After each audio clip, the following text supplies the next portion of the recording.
Faltan horas nada más para las elecciones del próximo día domingo y la pregunta que nos hacemos, ¿hay interés por ir a las urnas a votar? Y están los que realmente no quieren saber nada directamente. Néstor. Parece más manifiesto esto último, ¿no? Los que no quieren saber prácticamente nada, considerando lo que viene sucediendo. Hay que remontarse al escenario previo a la convertibilidad 30 años atrás, muy cerquita a los datos de la hiperinflación, para encontrar un guarismo semejante, 114% de inflación interanual.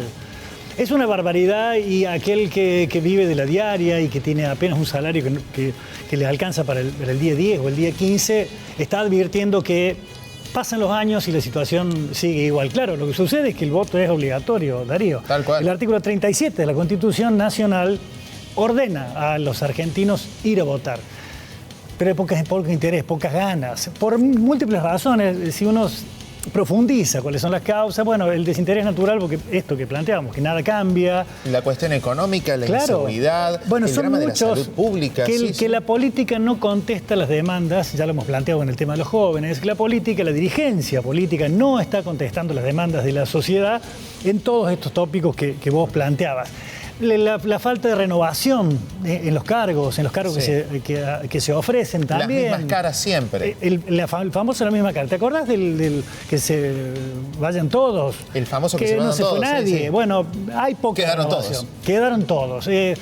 Por ahí cambian caras, pero la afiliación tiene mucho que ver, son los hijos, son los hermanos. Esto también cansa a la gente porque dicen, ellos sí tienen los cargos, ellos sí tienen el puesto asegurado y nosotros seguimos penando por guarismos económicos que son francamente un desastre. Y ahora eso pesa en el costo del futuro de la República Argentina. Claro, porque lo que tiene que ver con la renovación, la democracia churchiliana que es, bueno, este sistema es horrible, pero es el mejor de todos. Claro. No hay nada. No nos queda otra. Porque lo otro ha sido un baño de sangre de las múltiples dictaduras, 6 interrupciones democráticas hemos tenido nosotros a manos de golpes cívico-militares, con lo cual este sigue siendo el camino, pero claro, la dirigencia política tiene que dar respuesta. En algún momento va a tener que encontrarle la vuelta, que hasta aquí lo único que hacen es sumar confusión, ¿ya ves?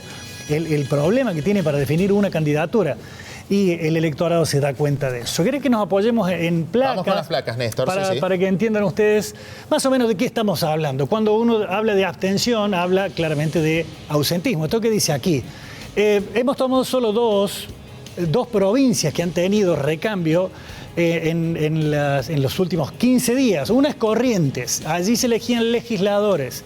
El ausentismo, es decir, la abstención, aquel que no fue a votar, trepó al 43%. Si le suma uno el voto en blanco, 3%, recoge una cifra preocupante, un 46% de voto negativo. ¿Por qué está puesto voto entre comillas? Bueno, porque no se puede contar como voto aquel que no lo hizo, que no produjo el sufragio. Pero de todas maneras, el guarismo que importa es un 46% que le dijo que no a la política. Es preocupante, al menos la dirigencia política debería estar preocupada porque le están respondiendo, la ciudadanía está respondiendo.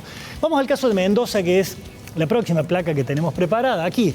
La categoría en este caso fueron en paso, ¿no? Es decir, las primarias abiertas, simultáneas y obligatorias. El ausentismo, ¿a cuánto trepó? 34%. Voto en blanco, 6%. Entonces, el resultado final obviamente es 40%. En este voto negativo, considerando todo lo que se ha propuesto, es mucho. Significa que hay mucha gente que está diciendo no, ni siquiera va. Claro, no le interesa. No es que van y votan en blanco, ni siquiera van. Hay una última placa antes de presentar el segundo enfoque. Este es uno. Lo que tratamos de que sea lo más abierto posible la interpretación para que ustedes hagan a su vez la suya. En las elecciones 2023, la participación electoral, en esto nos estamos refiriendo a una sola categoría, en donde se produjo la renovación del Poder Ejecutivo Provincial, gobernador y vicegobernador. Sucedió en Misiones. Bueno, allí la caída es profunda. Del 79% en el 2019, una elección intermedia, al 68% en el 2023. Casi 11 puntos, 10, 11. Oscila según la información que uno recoja, pero es mucho, 10%, ahí hay una señal de alarma en serio para la dirigencia política. En La Pampa un poco menos, en el 2019 77%, ahora 73%. 4 puntos. Jujuy, en el 19 79%, en el 23, 73%. Es decir, se manifiesta, Darío, sí, una sensible caída en los términos de la participación. Ahora bien, Néstor, esta caída que está bien marcada y bien apoyada por estos datos, estas placas, ¿representa algún porcentaje específico de la sociedad, algún sector socioeconómico que dice, no voy a ir a votar porque no me interesa, o es muy abierto por cierto? No está medido por estrato. Aquí están tomando la ciudadanía en pleno, la ciudadanía toda. Hay que considerar que también las categorías son difíciles de cruzar en términos analíticos. No es lo mismo una PASO que una de legisladores, por supuesto, por lo cual es solo a título ilustrativo que traemos aquí este tema y estos datos. Pero es como para que se vaya teniendo en cuenta lo que está pasando, cómo está contestando ahora la ciudadanía, el elector, el pueblo votante a la dirigencia política que no encuentra respuestas.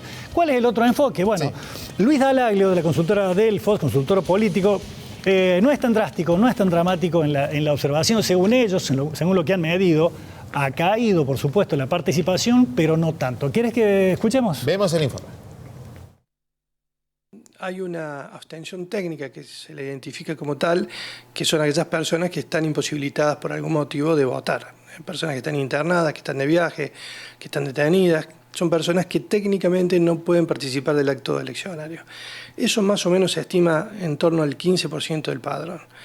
Después está la gente que decide no ir a votar, que termina de completar siempre algo así como un 15% más, un poquito menos tal vez, que son aquellos que tienen, digamos, y que por los datos que nosotros tenemos, ya una posición tomada respecto de la política, porque son mayores, por lo general, personas grandes, que encuentran de alguna manera la excusa en que ya están exceptuados de votar, mayores de 70 años, o gente que está enojada con la política, como pueden ser algunos mayores de 50, que obviamente el contexto político hace que el descreimiento y demás desaliente la participación.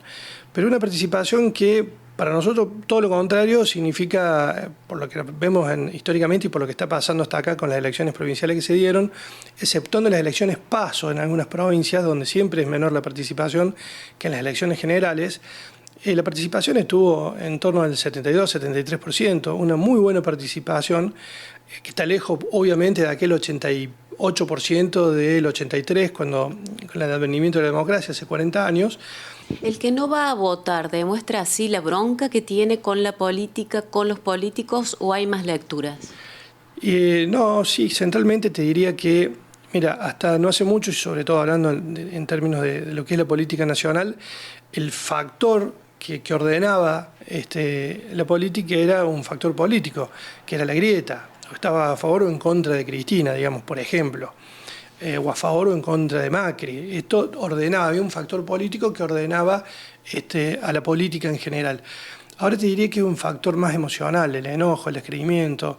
Esto no quiere decir que se traduzca, por ejemplo, en las mediciones que estamos haciendo nacionales, no estamos viendo una tendencia a una baja participación, sino una participación normal, como te decía recién, también arriba del 70%, pero con una expresión de enojo en algunas figuras, como la de Milei, que van a canalizar ese enojo. En el año 2001 ese enojo se canalizó a través del voto en blanco, que estuvo en torno al 20%.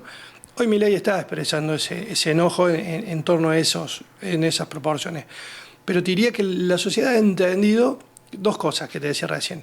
Esto del compromiso cívico de ir a votar y de que el voto es una herramienta para cambiar. Entonces, o para ratificar si las cosas se están haciendo bien. Entonces, es el elemento que tiene de poder condicionar los procesos políticos. Bueno, ojalá que esta situación se revierta, pero para que eso ocurra tiene que revertirse, que la clase política tenga realmente credibilidad a la hora de proponer algo para las elecciones. Recoja este mensaje, que es un grito silencioso, ¿no? Aquel que no va está diciendo algo, algo. Luis Dallaglio, decíamos, no es tan drástico. Él dice que se manejan más o menos los mismos datos, pero es muy interesante la pregunta a modo de disparador que formulaba Karina Ortiz, nuestra compañera. ¿Esto es bronca? No parece ser bronca. Aquel que tiene bronca va y hace una opción. Extrema, pero hace una opción. El que está desinteresado, el que está cansado, fastidiado, enojado, es aquel que definitivamente no va a votar. Gracias, Néstor. Muy amable. Seguimos.